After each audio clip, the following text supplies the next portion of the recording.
Hello বন্ধুরা, welcome to my channel. আজ আরও একটি নতুন ভিডিও নিয়ে চলে এসেছি। আজকে আমি তোমাদেরকে এই ভিডিওর মাঝখানে দেখাতে চলেছি দমদমের সেরা 5টি মন্দির। তোমরা কিভাবে এই 5টি মন্দির দর্শন করবে, কি সময় রয়েছে, কিভাবে আসবে, সব কিছু ইনফরমেশান আমি তোমাদেরকে এই ভিডিওর মাঝখানে দিতে চলেছি। তাই পুরো ব্লগটা না দেখলে কিন্তু এত সুন্দর মন্দিরগুলো তোমরা মিস করে যাবে। আর আমার চ্যানেলে নতুন হলে অবশ্যই চ্যানেলটি সাবস্ক্রাইব করে আমার পাশে থাকবে। চলো ভিডিওটা শুরু করছি। কিভাবে আমি যাচ্ছি তোমরা সেইগুলো জানতে পারবে এবং মন্দিরগুলো কিভাবে দর্শন করাচ্ছি সেগুলোও তোমরা পরপর দেখতে পাবে এই ভিডিওর মাঝখানে। তোমরা খুব সহজেই এই 5টা মন্দির দর্শন করতে পারবে কিভাবে, সেটাই আমি তোমাদেরকে পরপর দেখাচ্ছি। এটা হচ্ছে দমদম স্টেশনের 4 নম্বর এবং 5 নম্বর প্ল্যাটফর্ম, এবং এখান থেকে নেমে সামনেই দেখতে পারবে বাস দাঁড়িয়ে আছে। যেই বাসগুলো নাগের বাজারের দিকে যাবে সেই বাসে উঠে নামতে হবে মতিঝিল। দমদম স্টেশন থেকে বাসে করে 10 মিনিটে চলে এলাম মতিঝিল। আমি এখন দাঁড়িয়ে আছি মতিঝিলের পেছনে রয়েছে মেন রাস্তা, আর মেন রাস্তা থেকে ভেতরে ঢুকে আসলাম, কারণ আমি তোমাদেরকে এবার প্রথম জায়গা অর্থাৎ প্রথম মন্দির দেখাতে চলেছি, ইস্কন মন্দির। সেই মন্দিরে যাচ্ছি এবার। ইস্কন মন্দিরে আমি এখন দাঁড়িয়ে আছি ইস্কন মন্দিরের সামনে। তোমাদেরকে এবার আস্তে আস্তে মন্দিরটা দেখাবো। মন্দিরেই তোমরা ডান পাশে পেয়ে যাবে জুতো রাখার জায়গা। এখানে জুতো রেখে তারপরে মন্দিরে প্রবেশ করতে হবে।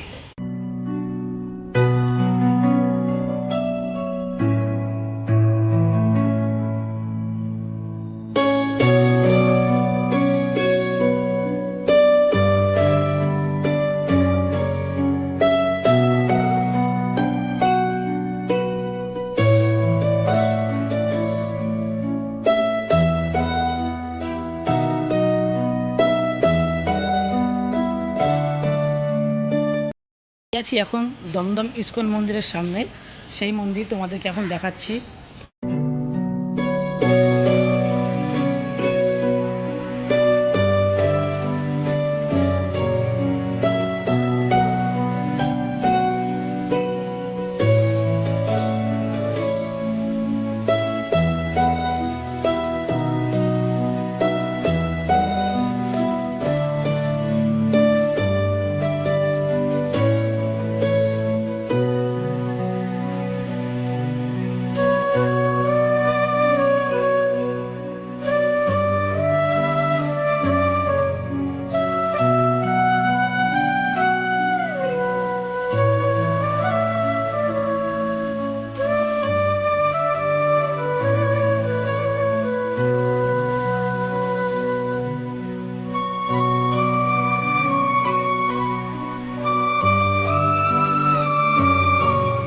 এটা হচ্ছে মতিঝিল, আর এখানে আমি নেমেছিলাম ইস্কনে যাবার জন্য, যেটা ছিল বাঁ দিকে 2 মিনিট হাঁটা পথে।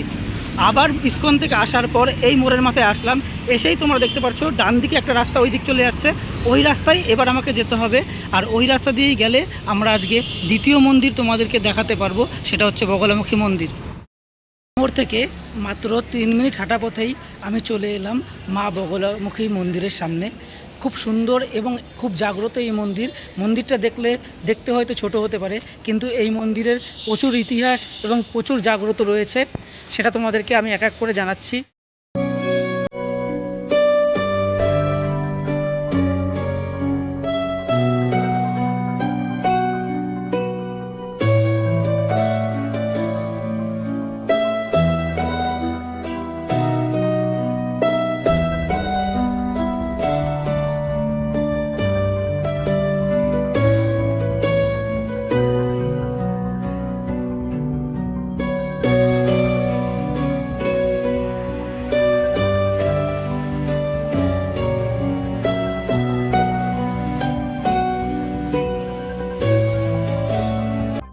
বগলামুখী মন্দির থেকে মাত্র 1 মিনিটের হাঁটা পথে চলে এলাম তৃতীয় মন্দির দর্শন করতে। এবার আমি তোমাদেরকে দেখাতে চলেছি তৃতীয় মন্দির। তাই চলে এসেছি গৌরীপুত্র সিদ্ধি বিনায়ক মন্দিরের সামনে। এবার আমি তোমাদেরকে এই মন্দির দেখাবো। এই মন্দিরের নাম কিন্তু গণেশ মন্দিরও।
দমদমের সেরা আকর্ষণ এবং সদ্য উদ্বোধন হওয়া চতুর্থ মন্দির তোমাদেরকে এবার আমি দেখাতে চলেছি। সেই মন্দিরের নাম হচ্ছে কেদারনাথ মন্দির। আর এই মন্দির আসার জন্য আগের যে গণেশ মন্দির দেখিয়েছিলাম সেখান থেকে তোমরা মেন রাস্তায় আসার পর একটা টোটো ধরে নিয়ে এই মন্দিরে চলে আসতে পারবে অনায়াসেই। আর যদি পায়ে হেঁটে আসো তাহলে গুগল ম্যাপ মারলেই তোমরা মোটামুটি 15 মিনিটের মধ্যে পায়ে হেঁটে চলে আসতে পারবে।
কেদারনাথ মন্দির দেখার পর মাত্র 5 মিনিট হাঁটা পথেই চলে এলাম 5 নম্বর মন্দির দেখাতে। তোমাদেরকে এবার আমি দেখাচ্ছি জাপুর জগন্নাথ মন্দির।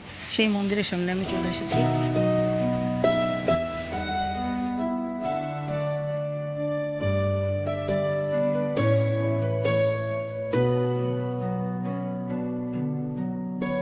আমাদেরকে যেই 5টা মন্দির দেখালাম সেই 5টা মন্দিরের সকালে খোলার সময় হচ্ছে 6টা থেকে 12টা এবং বিকেলে 4টে থেকে 8টা পর্যন্ত।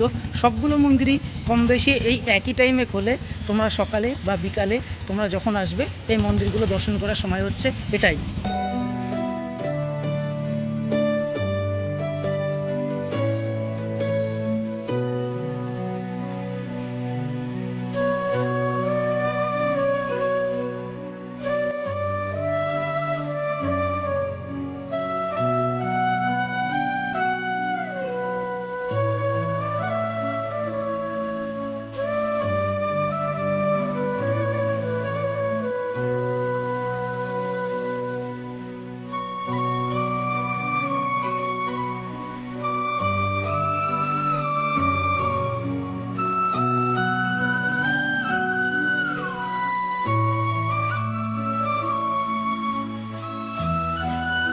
দমদমের সেরা 5 মন্দির তোমাদেরকে দেখিয়ে দিলাম। এর মধ্যে ইস্কন মন্দির এবং জগন্নাথ মন্দির এবং কেদারনাথ মন্দির, এগুলো সদ্য উদ্বোধন হওয়া এই মন্দিরগুলো। এবং সবথেকে পুরনো মন্দির কিন্তু মা বগলামুখী মন্দির, খুবই জাগ্রত এই মন্দির।